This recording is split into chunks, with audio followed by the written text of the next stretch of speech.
well and make things secure, buying security tools and implementing policies. But a lot of people don't remember that when all is said and done, the old stuff goes away and there's still something there. So we're going to go through some of these concepts today. So the big question is, what happens to data on your old devices? I'm sure everyone on the call has gone through the system's life cycle where they pick up a PC or a phone or a server, and they do some kind of transfer of their old data, or maybe they don't. Maybe they say, well, we're done with whatever's on this. We're going to throw it out and move to something new. And everybody just can't wait to get rid of the old stuff. That's great, but what was on those devices? What kind of work did those devices do? How can we be sure that the sensitive data can't be read wherever the device ends up? We don't want you to, maybe you donate a computer to a charitable cause, but then there's data on that may be social security numbers that's lingering somewhere on the hard drive, or sensitive trade secrets, or what have you. We need to make sure that these devices are disposed of properly. We also have to ask, there's a big abundance these days of recyclers. Even retail stores, you can drop off computers and cell phones and things like that and have them do recycling, which is great. We absolutely should be recycling this hardware. But what happens to the device afterwards? Are you really sure that that data that was existing on them wasn't tampered with or accessed? What about some other questions? If you delete data, is that data really gone? And what about personal devices that access data? So obviously we got rid of all the systems in-house, but what if there were people who are downloading stuff on their personal devices that you really don't have control of? Is the data truly gone? Why is this so important? I think a lot of people think of hacks and data breaches, and they think of the bank robber who's sitting outside a building, and they go in and they steal the data and they leave and don't leave a trace of who they are. But oftentimes when you're talking about data breaches and other sort of security incidents, this could be more like dumpster diving, right? We've voluntarily thrown information in the garbage by recycling PCs or popping hard drives out or doing whatever we're doing, and somebody with the know-how could potentially take data off of a retired device. And the truth is, from a compliance standpoint, whether the breach is because of somebody hacking your system and getting in and reading stuff on a production system, or somebody taking that data from a personal device or a device that was disposed of, if it gets back to you, chances are you'll be held liable for that breach. So today we're going to cover a few things. What is deletion? I think most people think, oh, I deleted that file on my computer, it's gone. I can't access it anymore. No, good riddance. But that's not quite the case. Why do people shred drives, and is it like paper? If you've ever done this stuff before, there are companies that we'll talk about a little bit today that will shred your hard drives like you shred a piece of paper, sort of. We'll get into it a little bit later. What is a reasonable approach towards data destruction, and how far should we go? So, what is the right standard? Am I really doing the right thing? Maybe I should adjust my approach. Do I really have to go this crazy? Do I really have to get into the minutia about data destruction, or can I take a little bit more casual approach? There may not be a right answer for everybody. How do you deal with data that touches devices that you don't directly manage? Things that you share with third parties or people who work remotely, stuff like that. We'll talk about proper recycling of hardware. Obviously, I don't think anybody on the call is personally recycling the hardware. You're not engaging in the act of it, but you should have a protocol for the end of life of a piece of hardware, what should be done with it, the documentation, and who you want to work with. And we're also going to talk briefly on other pieces of hardware that help manage this process a little bit. Ways to mitigate the risks of disposable hardware by system planning.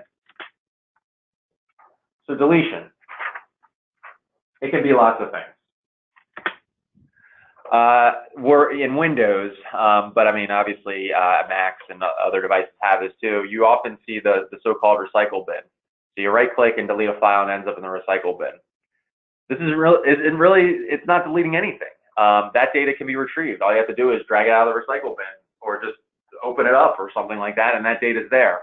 All you did is say, instead of the file existing on my bookshelf, it's now in my garbage can. Well, anybody can reach into the garbage can and pull it out. Emptying the recycle bin. So now we've taken that data, we moved it to another location, and then we said, empty that recycle bin. We want this permanently gone from this computer. All we're doing is removing the link to the data. So if I said, for example, you know, I'm broadcasting out of Columbia, Maryland. I said that your data is located in Towson, Maryland. And then I deleted the data. I emptied the recycle bin of the data. Now it says, well, your data is somewhere. I just don't know where it is, but the data still exists. It's just the direction to get that data is no longer there. And technically that data could still exist or be taken. There's the, I put this in quotes, secure erase. There's a lot of different terms that people use for it. This is the process of actually overwriting the data during deletion. So if I said that this file is a series of ones and zeros, I did is I just overwrote all of it with just straight ones or whatever, just to make it maybe not a totally accurate way of putting it, but the idea that I'm just basically copying over something. I'm taking the magic marker and I'm drawing all over my piece of paper so that the data isn't actually viewable anymore. And then there's a new concept, which is crypto shredding. So it's removing encryption keys if data is encrypted on a drive. You know, I imagine a lot of people on the call are familiar with CryptoLocker or other sorts of malware. And what CryptoLocker does is it encrypts data on a hard drive and says, hey, if you want access to the encryption key, the key to unlock that data and read it, you have to pay our ransom. Well, crypto shredding is kind of using that same concept, but for quote unquote good. So I want to make sure this data is not readable. So I'm going to write it in some kind of code that nobody can read, and then I'm going to swallow the key so that nobody can actually read it anymore. That's crypto shredding. So that's kind of a new concept, and maybe not perfect or appropriate for everyone. So the real point here is that this is all software based, right? Everything we've talked about here is talking about the computer, the operating system, or some sort of program taking a piece of data and modifying it in some way, whether it's a pointer or location or rewriting. But there is no guarantee, with maybe the possible exception of crypto shredding, although even that's difficult to say absolutely, that the data is unreadable on the drive through software alone. Is it a major risk? Well, we'll talk about that a little bit and what the risk actually is. As usual, it's a value proposition.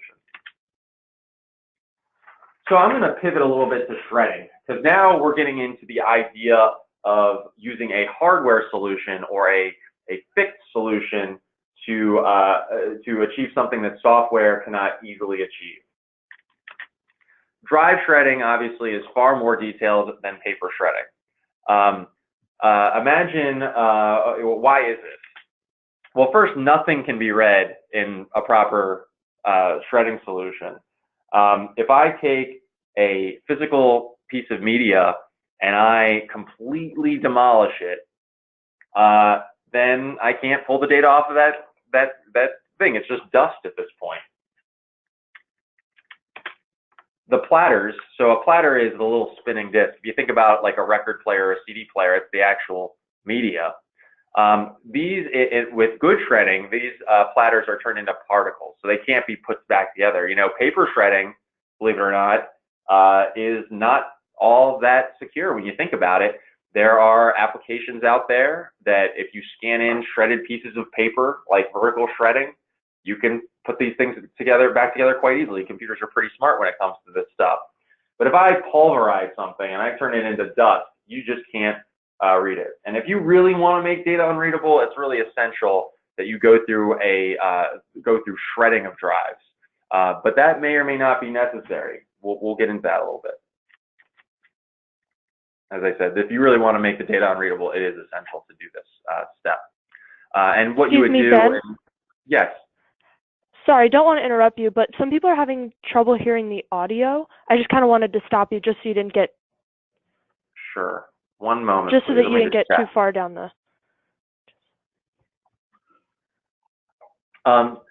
Tara, am I coming through on the line for you? You can hear, obviously you can hear me. We were just chatting.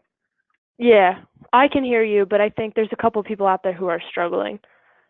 Is it low audio or just, is it low audio or like completely muted? Have we gotten feedback on that? Everybody says that they can see the slides moving, but they can't hear any audio. So I just kind of wanted to stop you before you got too far. Unusual. Bear with me one sec. I just want to check a couple things. Sure.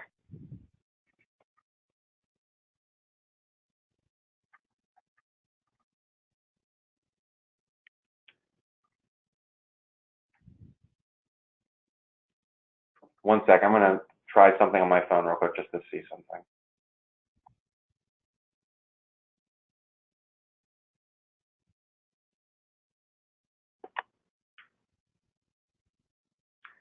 It doesn't show me as muted in the webinar on the staff side.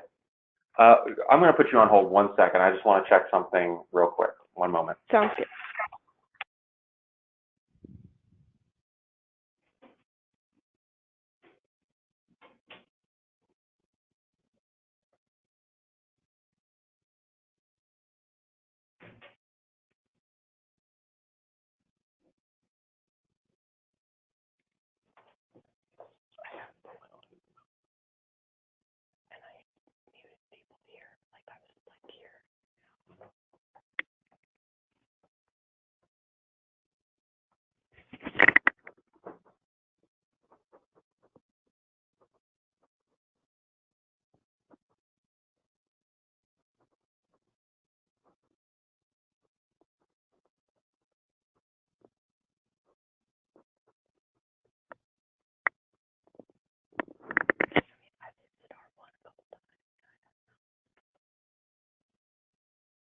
There definitely seems broadcast is coming through. It's just that my audio's not coming through. I'm not sure why.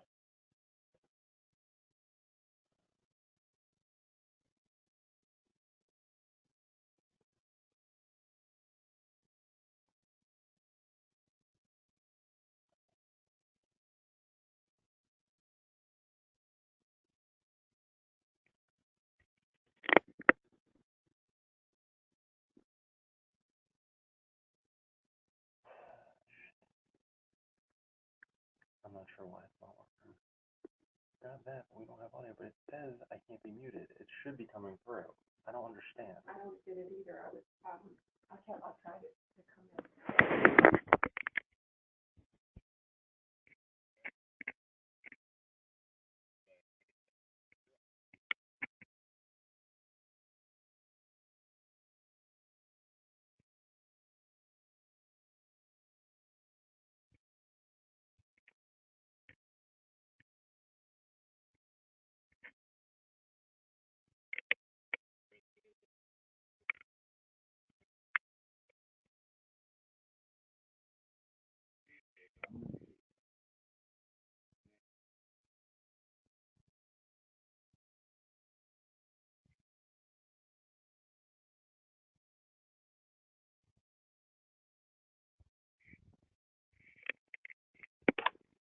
This is a test. I've just made myself the organizer. Can people hear me?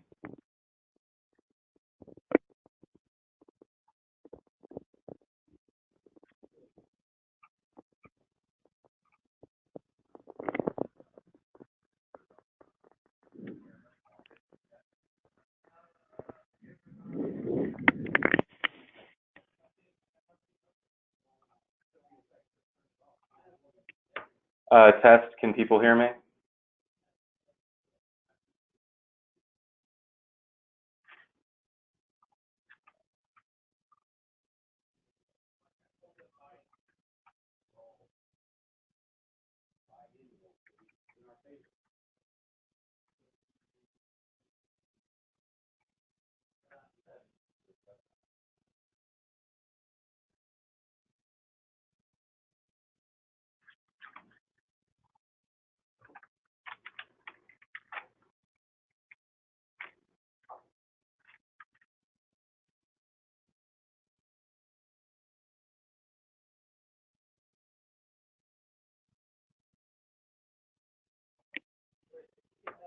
Anything now?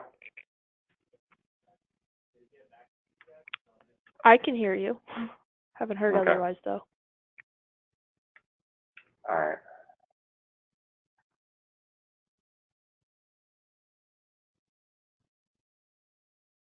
Says I'm on. No one can see him.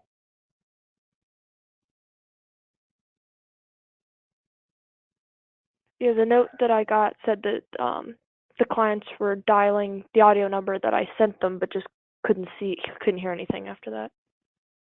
Can't hear. All right. Tatha says she can't hear us. I don't know why. Is there something that I've done, or? I'm not sure.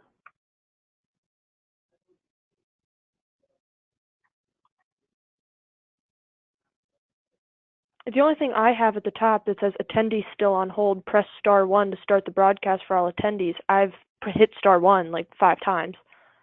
Yeah, it could be your rights or something. Sure. We might have to call this. Can't hear anything? Yeah, she still can't hear anything. All right. Unfortunately, I think we have to cancel this. I have no idea why this isn't working. Should we see if Mike can figure any of this out? I don't know if I don't think he knows. He said he doesn't think he knows. Mike doesn't know really good at meeting stuff.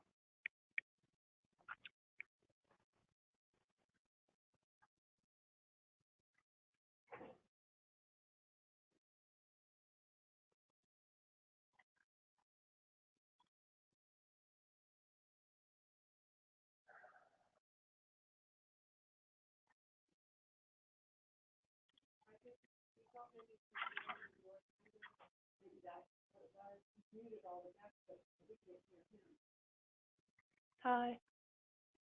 Are you on? I'm trying to be. But they all get an audio pin, and I've sent the audio pin to mute them, and they said they put that in, then just couldn't hear anything. They could see the slides moving, but other than that, they got nothing.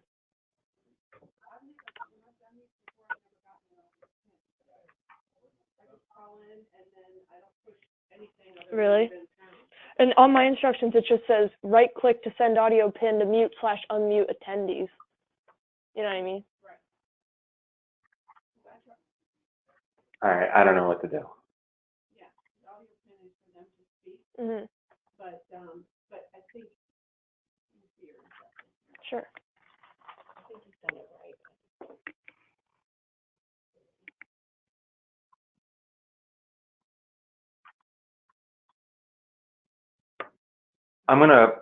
Tara, Yeah. I'm gonna call out and I'm gonna call back in and enter my audio pin and we're gonna see if that works. Okay, sounds good. Should I stay on? Yes, stay on. Okay. All right. I think he's, yeah, call back in with the audio pin.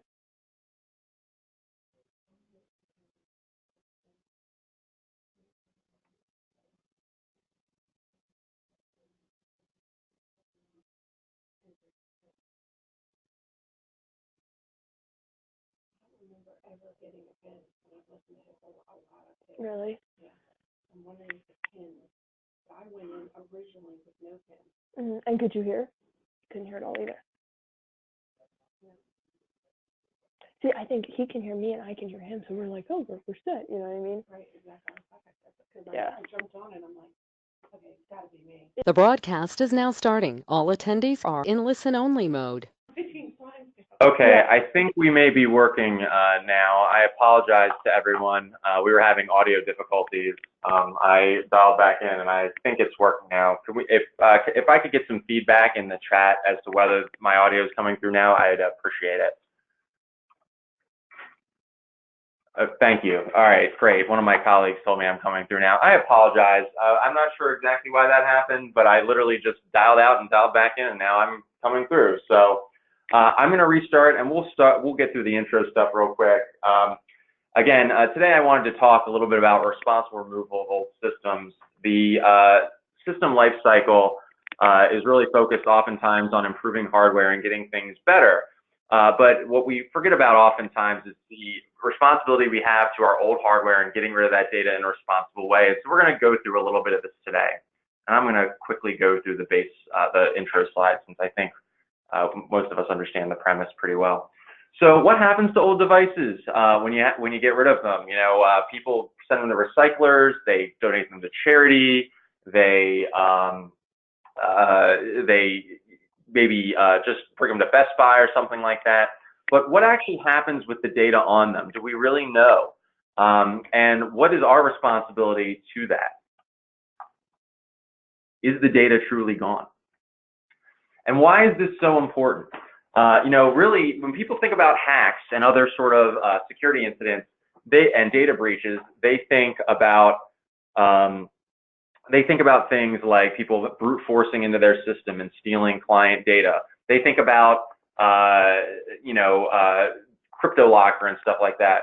But if you voluntarily put your stuff in the garbage or recycle it or just let it go, it's like dumpster diving. And people who are enterprising and are clever enough can go and take hard drives and get information off of them, especially if they know what they're looking for. So you're responsible for that, whether it is in your physical location or not. A lot of compliance standards look at you as responsible for breaches not only happen within production equipment, but also equipment that you retire.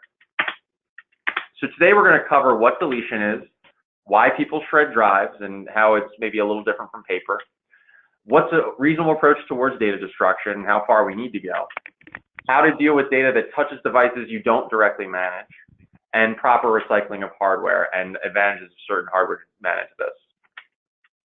So deletion is where we'll start. A lot of people, I imagine everyone on the call is familiar with the concept of right-click and then delete. So you have a file, you want to get rid of it, you right-click the file, and you hit delete at the end. This is just a temporary move. You're saying instead of the file being on the bookshelf, we're now putting the file in the garbage can. Well, the file is still there, you just get it out of the garbage can. You haven't really done anything, it's a temporary location.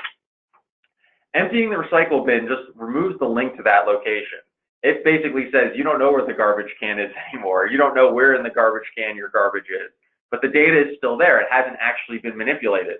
That's really what a deletion is. It just says, hey, this block of data is now open, or a block of a hard drive is now open to being written on, so I can put an MP3 there or another Word doc or whatever.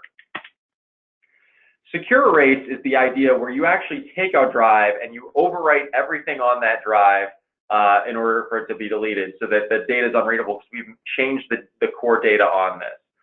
Even that, though, has some pratfalls. And then the most secure way is crypto shredding. So if people are familiar with crypto locker, the malware, which a hard drive is completely encrypted, says, hey, pay me a Bitcoin or something like that in order to get your data back. That's crypto shredding kind of in reverse. Somebody said, we put an encryption algorithm on your data, and for you to get the key, you got to pay us.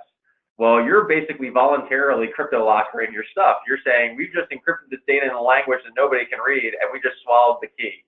And so nobody can get to that data at all. But these are all software-based. They all have disadvantages. Crypto shredding is obviously very sophisticated, but even that, if you could somehow recover that encryption key, you could get that data back. So it's important we look at the physical side of this as well. And that's why I wanted to get into hard drive shredding. So drive shredding is far more detailed than paper shredding. And why? Number one, nothing can be read. When devices are destroyed, I have no way to hook that device up to a machine and pull the data off of it. It doesn't really exist. And that's because the platters, which is the part of the disk where data lies in a traditional hard drive, obviously there's solid state drives and other sort of things. The actual volume where that data sits is completely obliterated. It's turned into dust, particles, which you can't put back together. If I go to the beach and I lift up a bunch of sand off the beach, it's not like I can get any organization out of it. It's just dust. If you really want to make data unreadable, this is essential. So if you've got a hard drive and a server, for example, and you've been holding client data on this, and I don't care if you formatted the drive or did some kind of deletion, that drive should be destroyed before that server leaves your office, or you need to have a plan to make that drive completely wiped out. So why is shredding so compelling as a approach to getting rid of data? Well, here's some things you could do to destroy a hard drive, like hit it with a hammer, right? We've all seen Office Space, and you know, they had a lot of fun bashing a hard drive, but the reality is that things stay intact. We're not really destroying that much. We could light a drive on fire. You know, we could say we're gonna go and grab one of Elon Musk's flamethrowers and just light a drive on fire. But again, still, drives have some strength to them, and there are places, I've been to one where they will take burned up hard drives and recover data on them partially. That's how good some disks are. You could drown it, you could throw it in water. Well, and frankly, with a magnetic drive, that might not do anything to the platter, because all of this data is magnetized. We might not be able to really do much. Maybe we make it so that the drive can't be hooked up to a computer, but the platter is still there. This one I think is kind of amusing. I put a little drill because I was dealing with a client time, and I was asking what their destruction policy was as part of a HIPAA assessment. And they said, oh, well, when we're done with the computer, we take a really good bit and we just drill right through that hard drive. Well, okay, you made the drive unusable, but that you haven't destroyed every part of the drive. What part of the drive data did you actually destroy? You destroyed one little blip of it. You're not really destroying anything. So what do all of these things have in common? As I mentioned, it's almost certain that at least parts of the platter are intact and the data could be reconstituted. There are firms that make a lot of money just rebuilding data based on quote unquote destroyed hard drives. We want to avoid that if we're trying to protect our data. Consider a 1 terabyte hard drive. A terabyte, everyone thinks, is a lot of space, tons of data on it. And if I burn it up or drill a hole in it, what part of that platter is still intact? 25%, 50%, 75%? Well, if I had thousands and thousands of social security numbers in that drive, a subset of that data breach is still a huge data breach. So we really have to ensure that the data is completely gone. I'm going to pivot a little bit, and we're going to talk about personal versus company devices. So work is more dynamic, and personal devices are touching sensitive data. We live in a bring your own device world. We live in a mobile world where people work and play in all sorts of different areas. So how can you be sure that the data that temporarily may sit on these devices is gone? And unfortunately, I have bad news, which is that you really can't as an organization. Once data leaves your office, you really lose a lot of control of that data, because data that goes outwards, you just have no visibility on what happens to someone's personal home PC or the computer they used in a hotel to access their Outlook email or something like that. So there's really two solutions to help manage this challenge. One of them is a technical solution, such as mobile device management, and that forces things like drive encryption and secure deletion. So I have a personal cell phone. I actually just got a new one. It's a Samsung Galaxy S9, really nice phone, and I access company data on that. You know, I work remotely sometimes. I do a lot of email, and when I register for our company email, you know, I set up my phone, I enter my domain and password, mail server, all that stuff. Not only do I have to configure it, but the phone forces me to adopt a bunch of policies because we have a mobile device management solution. It says, oh, Ben, you're using company email. Well, now your phone must be encrypted, and you have to have a password. And we have the ability to wipe the phone should we choose. That's a really strong thing, right? Because now we've really limited technically what can be done on that phone. And I'd really recommend that if you have a organization where sensitive data is being shared with people and touched on different devices that are outside your network, you really should consider the concept of mobile device management, because it's A, typically not too terribly expensive, but B, really represents a major risk mitigation strategy when it comes to employees who leave, devices that are retired, so on and so forth. The other solution, and it's really important, and if you've attended any of the webinars before, you know I'm a big believer in both technology and policy and behaviors to manage these things. We want to have strong policies designed to limit exposure of sensitive data to devices we will not see when the time comes to retire them. So even with strong mobile device management, we don't necessarily know what people are doing with things. What if I take a file, get it to my cell phone, and then I email it to another email account of mine on some other device? Well, obviously mobile device management only goes so far. People have to buy into the idea that the data is important, that it doesn't belong to them. And so we need to have strong policies and communicate those policies regularly to staff so we're not running into these problems from a management perspective. There's no substitute for it, and it also creates the culture of compliance that I talk about so much, which is everyone's bought in, everybody's on the same page. When new people come in, they're sort of brought into the culture as opposed to having to learn the culture. Let's talk about just a few things to think about when actually disposing of hardware and recycling.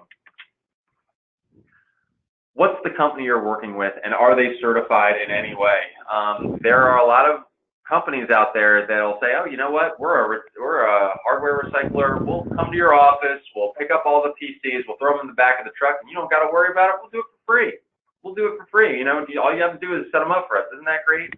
Well, obviously, if you're dealing with a lackluster company, they may just be throwing those drives into a general recycler, which may end up in China, or it could just be general recycling where no one really cares about the drive. The drives never really get destroyed. Someone may be repurposing the hardware. Maybe they even want to repurpose the drive. Oh, here's a 1 terabyte drive in this thing. I can pop it into a new PC and build a new PC with it.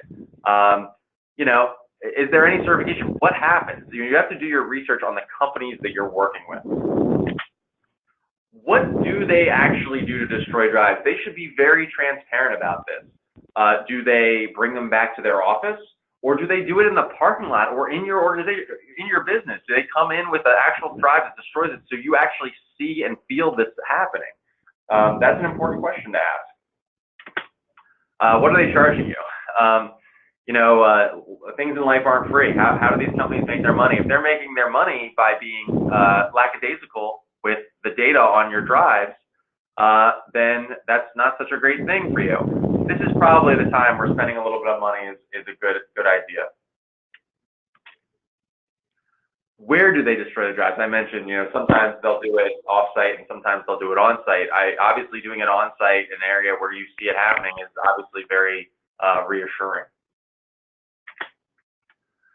Are there any contractual assurances? So when you sign up to work with them, are they guaranteeing anything? We guarantee that this isn't going to this place or that place. You know, maybe they don't do it on site, but they have an agreement with you where they outline their liability and why it's important to them. Well, that, you know, that sort of thing really matters. And then where does the actual hardware end up? Obviously, there are social concerns with this. You know, we don't want landfills being polluted and water. You know, there's toxic things in these computers. We don't want this stuff getting into drinking water and stuff like that. But also, more relevant to this webinar, we want to make sure that if the hardware ends up in, say, a school somewhere or a charity somewhere, that someone can't just go on this device and pull the data off the hard drive. They've got to do something with it. This is why I want to talk about just some of the benefits of thin clients. So we mentioned that there are hardware solutions to help maximize the risk management of data. And they're the easiest thing to dispose of in terms of destruction purposes. And why is that? Well, these devices usually have very small or no hard drives at all. You know, they may have a very limited memory just to store temporary data temporarily that's constantly being rewritten. Or they may not even have a writable drive. It could just be an OS, you know, like a Chromebook or something like that. They also force data centralization. So we were talking about managing personal devices, devices in the field, things like that. You know, if data doesn't sit at rest because the device is not capable of holding data at rest, we are essentially forcing data to be centralized to the servers and volumes that we know we can control. And when it comes time to destroy data, to destroy hard drives, to recycle devices, we now know where exactly we want to focus. We want to focus on the servers in our location and not the thin clients. Thin clients, I say, are kind of like a window into your data and not a door to your data. When I use a desktop PC to connect to a file server and access a Word document, I am physically transferring that file to my computer to manipulate it. It is a door. I've created a path. But when I'm using a thin client, the data may reside on the server itself, especially if you're using something like Citrix or Terminal Server, where you're flashing screens and just accessing a remote session. You're viewing the data, you're touching the data, et cetera, but you never actually hold that data locally. They're not really old school anymore. You know, netbooks and and thin clients are cloud-based solutions to access data.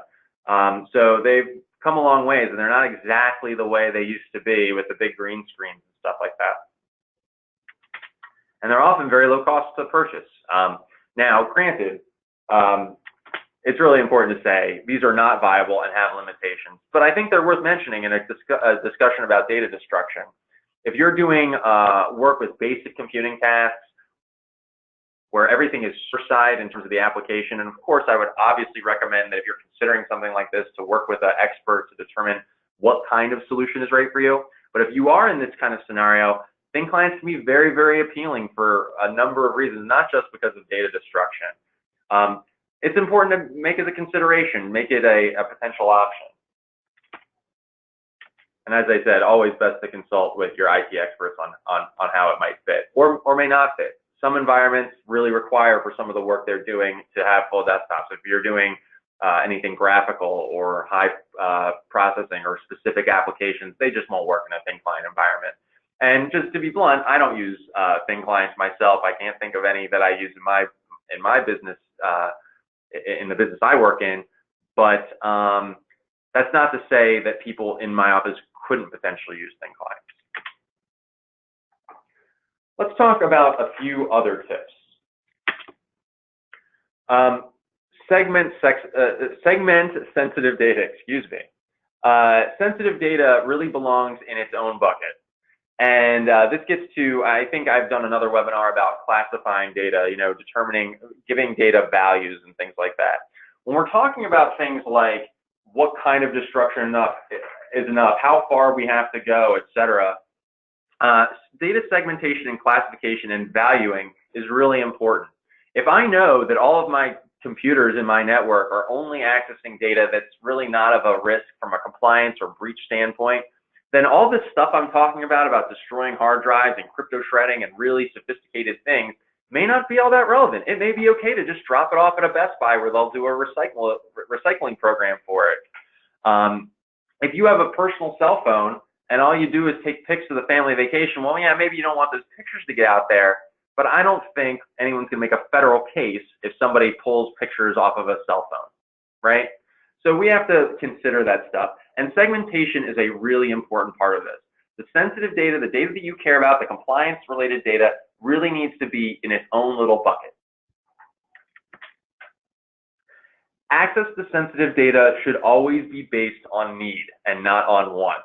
You know, there's a tendency for people to want to invite people in to access data because it'll make them more productive. Well, if we give people more access, we'll be able to get more done. We don't have to do this stuff, but obviously there's a hacking risk for doing this. We don't want overprivileged accounts to be compromised and then really endanger the network.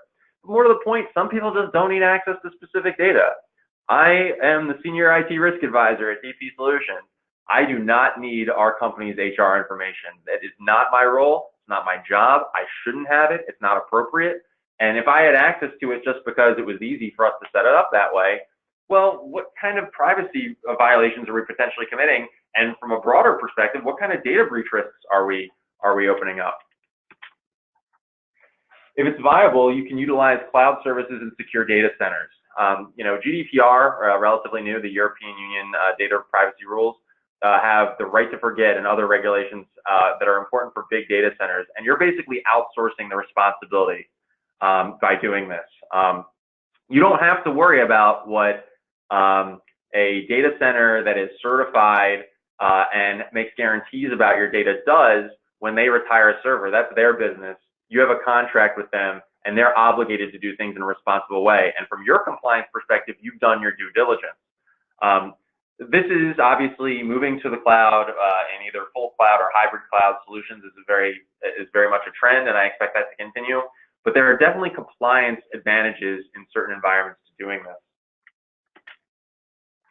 If you don't know where the hardware is going, don't let it go. You know, if in our haste to move on from old equipment, I know it's tempting to get rid of stuff, but if you're really worried about the data on that drive, maybe put it in a safe somewhere. Maybe really vet your solutions before recycling it. If you're not really feeling confident about the person doing the work, it's best to hold on to it. At least the hard drives, because hard drives are removable and smaller anyway.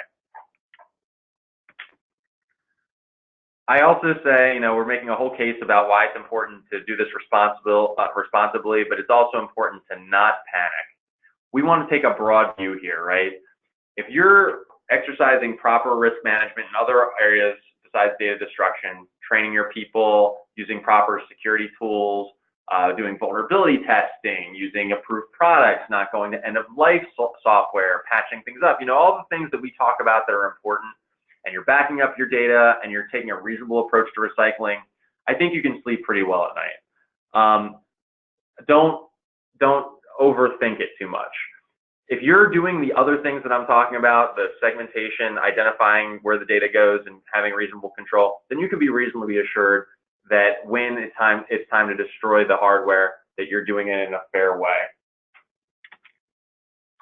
So I know we had some issues with the webinar early. I hope we have some questions still. I'm going to stick around a little later than normal today on this webinar, so we'll take as many questions as the audience has. Again, I apologize for the little audio difficulties, but ultimately these webinars are about you guys, and we want to make sure that we're answering the questions and providing the insight that's helpful for you. And so with that, I'll throw it back to Tara. Tara, do we have any questions in the chat? Yeah, we have a few. The first one being, do you need to set different destruction policies for local versus remote staff? Yes. So this, the first thing I would say about that, obviously, it speaks to some of the personal device policies and mobile device management. When a user is remote, it should really be clear to them that if they have to access data,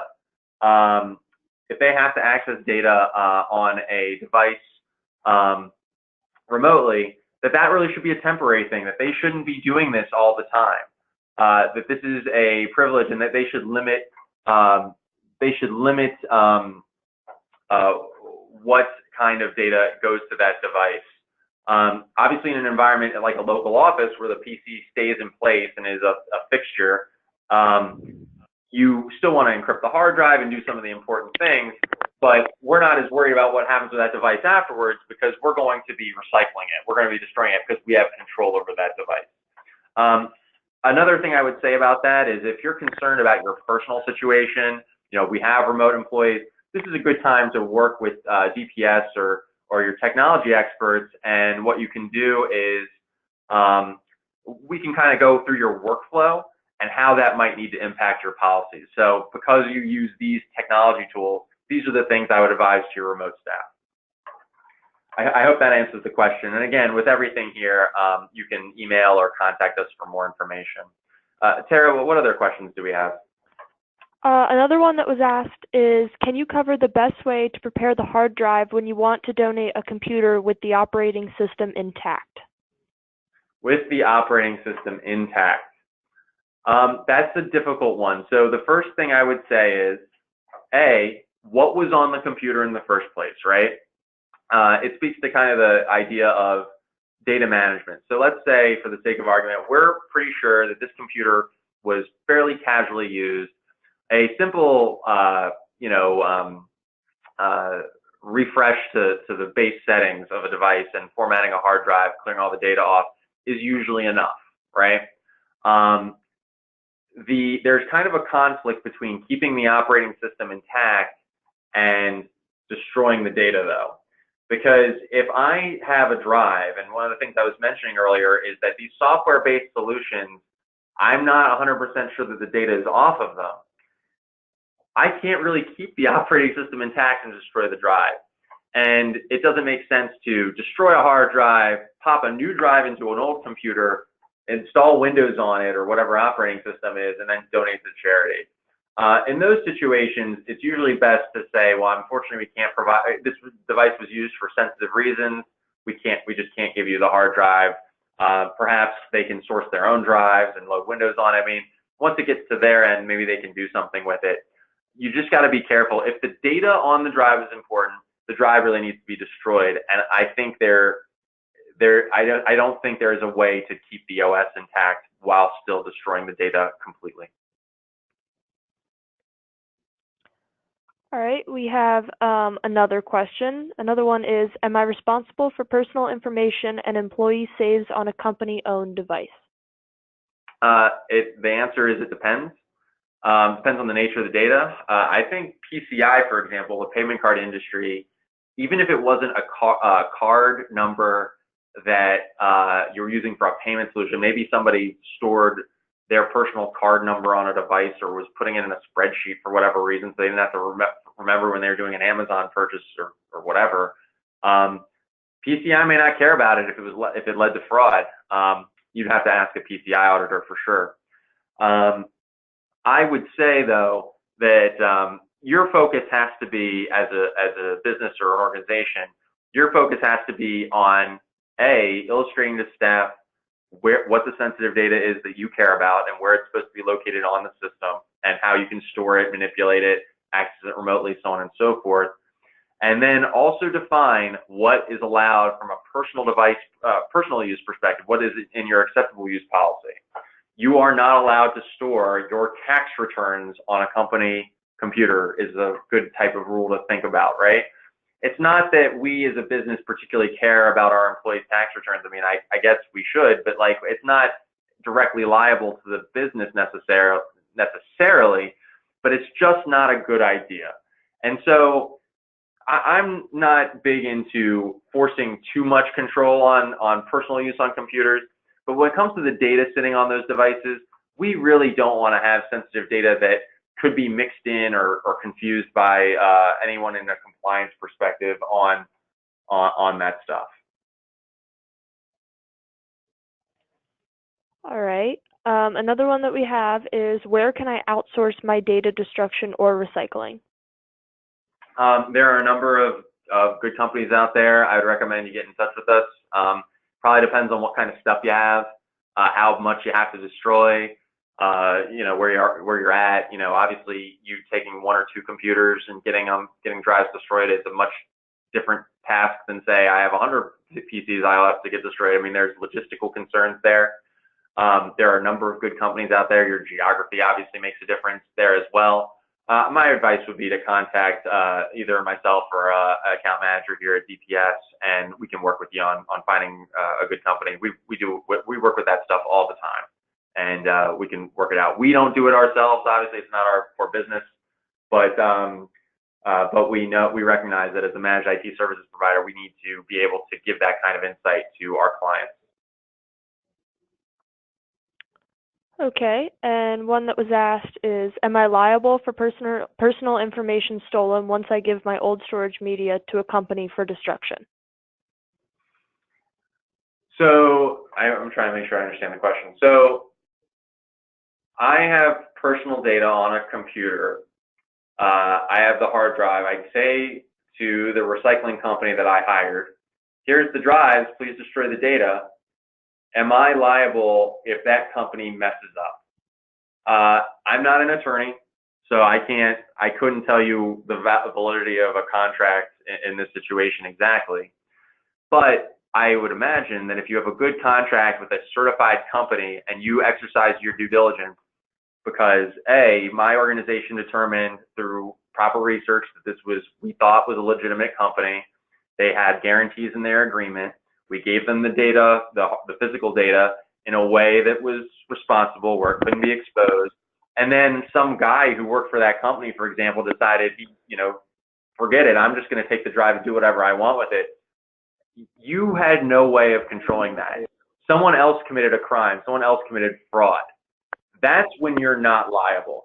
Where you could be held liable is if you just said, yeah, this guy says he does recycling and I gave him the drive and he took care of it, but then he breached it. Well, then you really haven't exercised due diligence. And if you haven't exercised due diligence, then I wouldn't expect an auditor or somebody, a compliance type person, the people who are actually determining liability and who has to pay the fines, to be very sympathetic to you. As always, when you're talking about compliance standards, whether it's data destruction, backup, recovery, breaches, etc., the most important thing that any organization can do is exercise due diligence. So to prove that we've considered the risks, we've identified the risks, and we've come up with a strategy that fits us, not just doing whatever because you heard it was good. You want to do this. You want to prove that the decisions you're making with your technology, before, after, the management, the behaviors, all of that was thought out. Because then you could at least say, if something bad happens, we've considered this, and we don't feel that we could have had a different outcome here. Perfect. I think we have time for one more question, maybe. Can I keep my old? All right. Can I keep my old storage media on site instead of destroying it? You can, but I mean, inevitably, there's a time limit on that, right? You can't do it forever. At some point, somebody could go get this stuff. Disks do break down over time. I mean, they're like anything else. They have, I guess, a half-life. I'm not a scientist in that sense, so maybe I shouldn't talk that way. But the point is that they will break over time, and eventually the data will be unreadable no matter what. You could say, I'm going to pop every drive out of my servers and desktops, and I'm going to keep them in the safe, and they're going to be stored. But of course, now we're kind of creating a vault, right? One thing that is a good thing to do in general with data that's kept on site, even whether it's production or non-production, is encrypting hard drives. If I'm using a software encryption solution to encrypt a hard drive, and then I retire that server, and then I pop the encrypted drive out of the server, and I put it in a safe in my office or some server closet or whatever, and then somebody steals that drive, well, since they don't have the encryption keys, that drive is unreadable. I just think it's kind of a pain to keep that stuff around. Really better to say, I'm going to find a professional to destroy it. The real reason to keep these volumes around is if you're worried you might need a copy of the data, or if you have some kind of archiving need. Once again, if you want to really get into specifics about what's right for you, whether keeping these volumes on site is a good idea, one thing you could do is, just reach out and ask us to talk about your specific situation. And again, when I say specific situations, don't tell me what data you have. We want to talk about the character of your situation, what's going on, and what could be done. Okay, well, Ben, I think that's all of the questions.